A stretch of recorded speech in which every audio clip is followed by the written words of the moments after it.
Hello everyone. Today we're going to be working on problem 3.4, and this problem is telling us that each chain AC and AB, which are right here, AC and AB, can support a maximum tension of 400 pounds before it fails. Determine the maximum weight that can be supported in the position shown. So this problem is asking us to determine the maximum weight that this ball can be before AC and AB fail.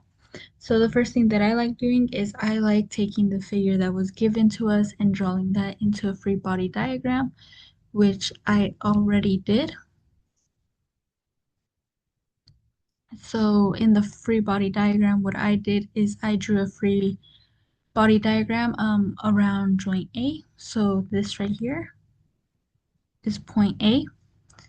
And from point A, we have the force of A sub C coming out of joint A. Then from there, we have the force of A of B. And then from there, we have the force coming down, which is the weight of the ball. And then something to also know is that we know that if they're from the y-axis to this force, there's 30-degree angle, and that this force right here is a 12, 5, 12, 13 triangle. So now that we have our free body diagram, what we're going to do next is we're going to just work with the equilibrium equations to be able to determine um, force A sub C, then force of A of B, to then be able to determine the weight of W. So I'm going to first start off with our x's, our forces in the x direction, our x components. So we have that the sum of forces in the x direction have to equal to 0 to be in equilibrium.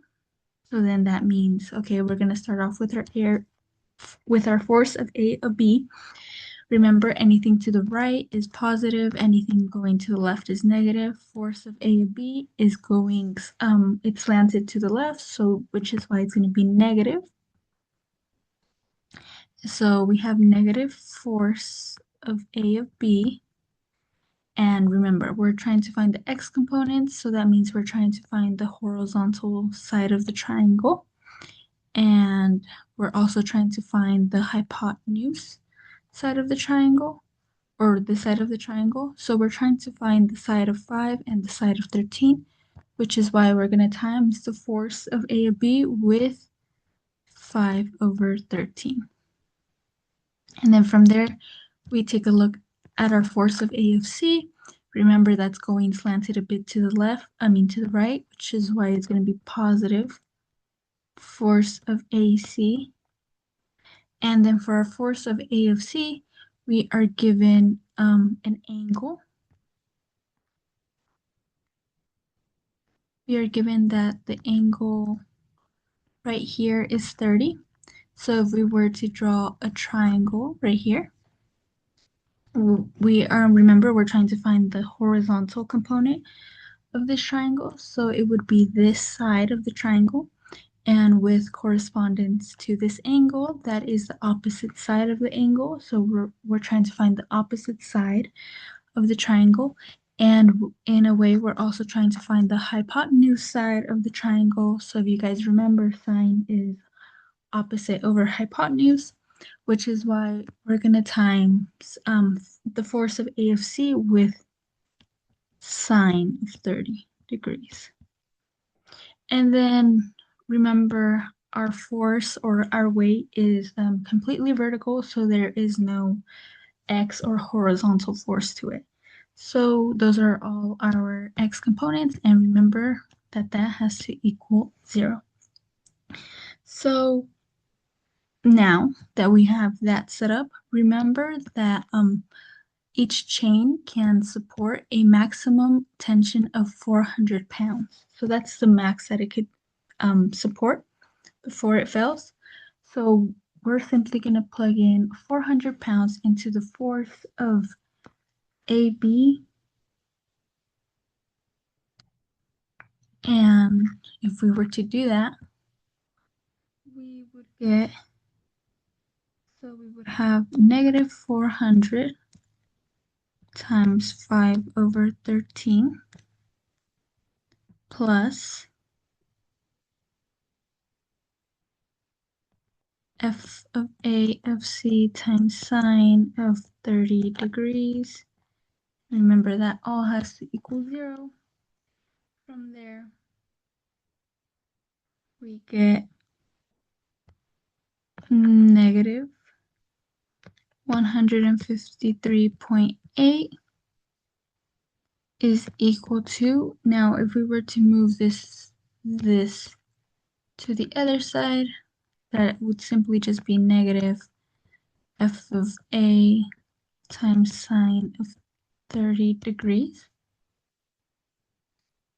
So that means that if we were to solve for f of A of C, the force of AC, we would get 307.7 pounds.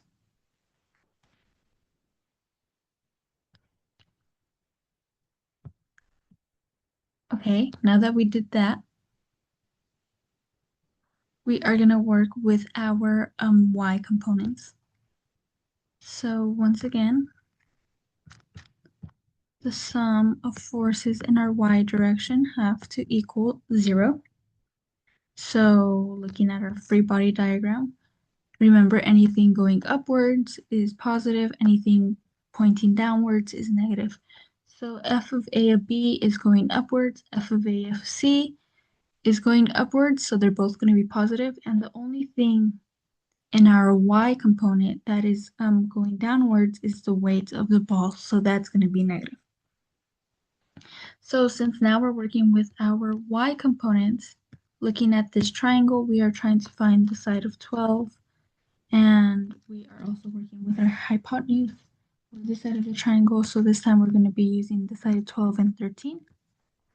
So now we're going to write the force of AB times 12 over 13. And then we said that the force of AC is also positive because it's also going upwards. But looking back at that triangle that we were looking, this time we are trying to find the side, this side of the triangle. So with correspondence to this angle, this is the adjacent side. And we are also working with our hypotenuse side. So adjacent and hypotenuse. And if you guys remember, cosine is adjacent over hypotenuse, which is why we're going to be using cosine. So the force of AC times cosine of 30 degrees. And then don't forget negative minus the weight of the ball. All has to equal 0. Now, if you guys remember, we were able to find the weight of AC earlier on, and then we took that, sorry, not the weight, the force of AC was 307.7 pounds, and then we said that the force of AB was 400 pounds, so we're going to plug that into our equation. So we have 12 over 13 times 400, and then plus, and then we have the 307.7 that we found earlier on, times cosine of 30. And then we're going to simply move the weight onto this side of the equation equals the weight of the ball. So now that we have that, what we're going to do is we're simply just going to input all of that into our calculators. So once we input that into our calculators, we get that 12 over 13 times 400 gives us 369.23, and then plus, so 307.7 times cosine of 30.